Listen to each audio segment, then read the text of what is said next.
परमेश्वर पिता का और उसके पुत्र हमारे उद्धारकर्ता प्रभु यीशु मसीह का धन्यवाद हो। आज का जो मेरा टॉपिक है वो है प्रकाशित वाक्य की पुस्तक, उसका 22 अध्याय 3 से लेकर के 6 तक, रेवलेशन चैप्टर 22 वर्स 3 to 6। और ये प्रकाशित वाक्य की श्रृंखला का वीडियो नंबर 119 है।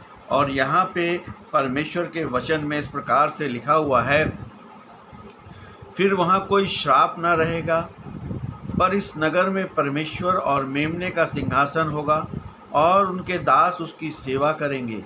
वे उसके मुख को देखेंगे और उनका नाम उनके मस्तकों पर होगा। फिर कोई रात ना होगी, उन्हें ना दीपक ना सूर्य के प्रकाश की आवश्यकता होगी, क्योंकि प्रभु परमेश्वर उन्हें प्रकाश देगा और वे युगा न युगा राज्य करेंगे। तब उसने मुझसे कहा, ये बातें विश्वसनीय और सत्य हैं। प्रभु ने जो नबियों के आत्माओं का परमेश्वर है, अपने स्वर्गदूतों को भेजा है कि अपने दासों को वे बातें दिखा दें जिसका शीघ्र होना अवश्य है। ये नए यरूशलेम और परमेश्वर के शाश्वत राज्य और मानव जाति की पूर्ण मुक्ति का यहाँ भव्य चित्रण किया गया है। वर्ष 3 में हम देखते हैं कि फिर कभी कोई श्राप ना होगा। उत्पत्ति 3 में पाप के कारण मनुष्य और सृष्टि पर जो शाप यानी कि जो कर्स आया था वो यहाँ पूरी तरह से समाप्त हो जाता है। परमेश्वर और मेमने यीशु मसीह का सिंहासन एक साथ होना ये दर्शाता है कि पिता और पुत्र का राज्य को कोई भी नाश नहीं कर सकता है। वर्ष 4 में हम देखते हैं कि वे उसका मुख देखेंगे और उसका नाम उसके माथों पर लिखा होगा।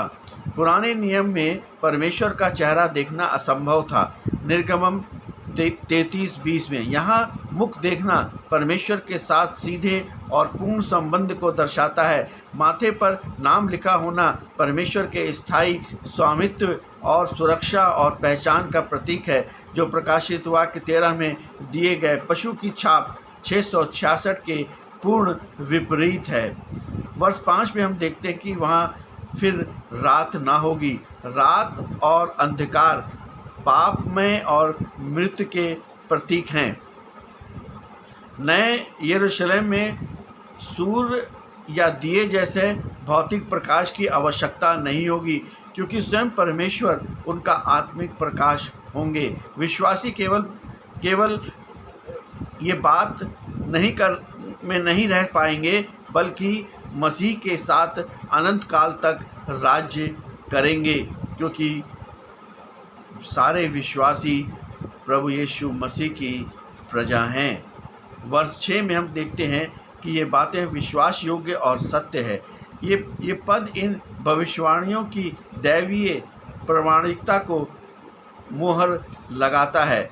परमेश्वर अपने भविष्यवक्ताओं के माध्यम से जो प्रकट करता है वे जरूर पूरा होता है। ये पुस्तक प्रेरित यूहन्ना द्वारा लगभग 95 AD में रोम के सम्राट डोमिटियन के शासनकाल के दौरान लिखी गई थी, जब मसीहों पर क्रूर अत्याचार हो रहे थे। यूहन्ना को पटमस टापू पे निर्वासित कर दिया गया था और वहाँ पे वो एक तरह से कैद था।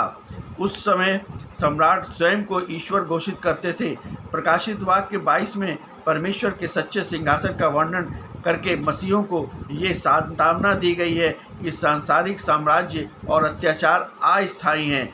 उत्पत्ति से प्रकाशित वाक्य का चक्र यानी जेनेसिस टू रेवलेशन, उत्पत्ति 3 में पाप, मृत्यु, श्राप, जीवन के वृक्ष से दूरी और अंधकार था।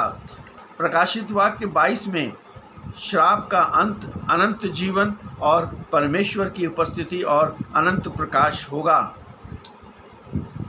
ये पद विश्वासियों के लिए ये अंतिम आशा प्रस्तुत करता है कि दुख, पाप और अलगाव का दौर समाप्त होकर परमेश्वर की उपस्थिति में अनंत महिमा और आनंद की शुरुआत होगी।